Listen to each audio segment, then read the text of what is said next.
les musulmans, en tant que groupe religieux, se considèrent comme effectivement soupçonnés en permanence. Il y a des discriminations qui ne sont pas simplement des postures victimaires, un mot que la droite aime beaucoup.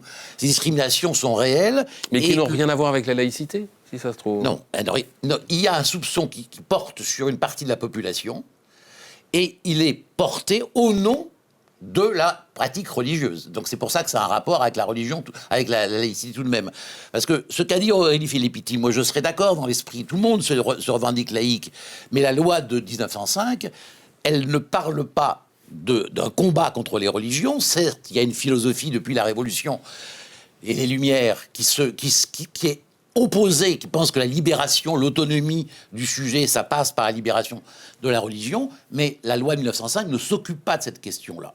Donc, si vous voulez, cette confusion est un peu entretenue, et il se trouve que, alors on peut dire que c'est à tort, que ces postures victimaires sont réelles, et moi je crois qu'il existe des discriminations, et que les musulmans, en tant que groupe religieux, se considèrent comme effectivement soupçonnés en permanence, et soupçonnés notamment de séparatisme islamiste.